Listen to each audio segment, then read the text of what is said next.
Farm tables are absolutely booming, and I love them. They're one of my favorite things to build. I've built several. I have one in my own home. They're popping up everywhere, and if they're properly assembled, there's no reason that your great-grandchildren can't have your same exact table. That's why I'm making this video, because they're everywhere. I'm seeing a lot of guys assemble them, and they're doing it in the wrong way. And I want you to have the information, if you do decide to purchase one, to purchase the correct table.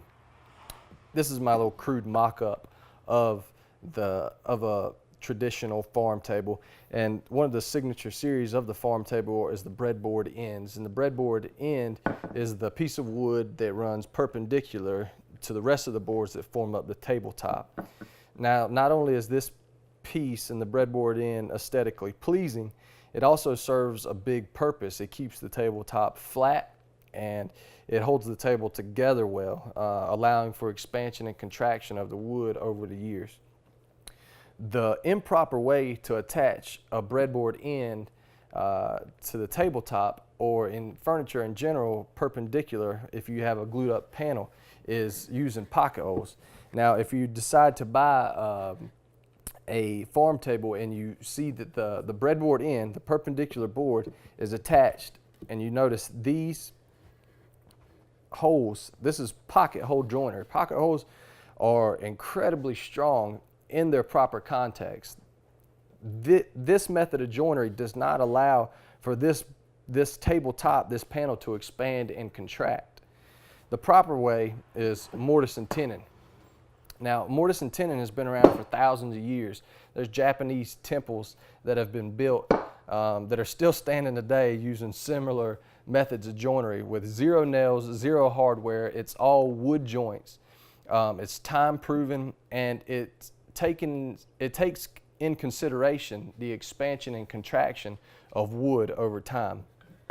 So I wanted just to demonstrate to you a quick and easy way of how I assemble tabletops here at Ellie Acorn Design Company.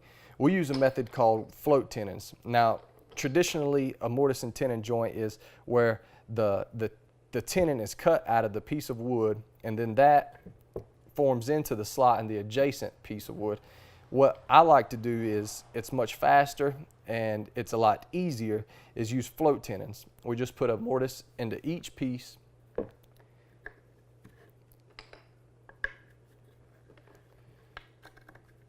Now, there's been strength tests on float tenons versus traditional tenons.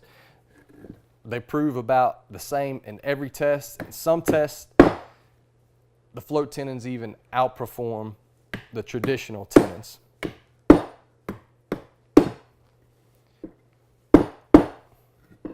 Now, when you attach your breadboard in, it's important that the slots are slightly longer than your actual tenons.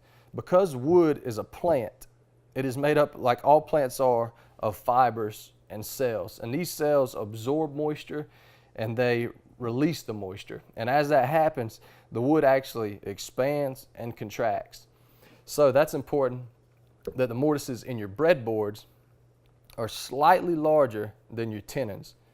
The middle two tenons will be tight, and all the other tenons will be slightly larger.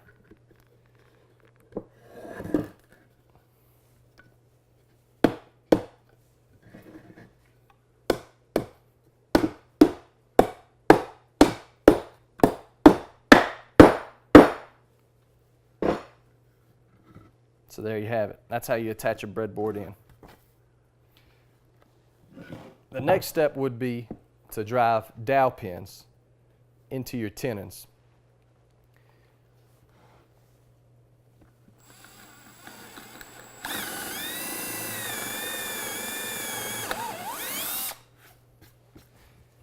Now, what I just did was I drilled through the breadboard, through the tenon, and back into the breadboard. And then I'll insert a dowel.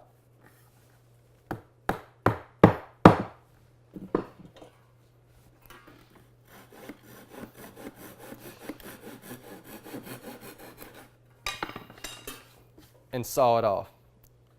Finish that up with some sanding, and it adds for a beautiful accent to your table.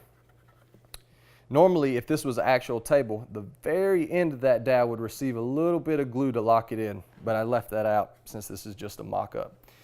Some people opt not to have the dowels exposed on the top. That's simple. The dowel can only be assembled on the bottom, leaving your breadboard unchanged. So remember, when making your purchase, the number one question to ask is, how did you attach your breadboard ends? If they said pocket hole joinery, I would suggest you continue to look until you have received the answer, mortise and tenon. Thanks for watching.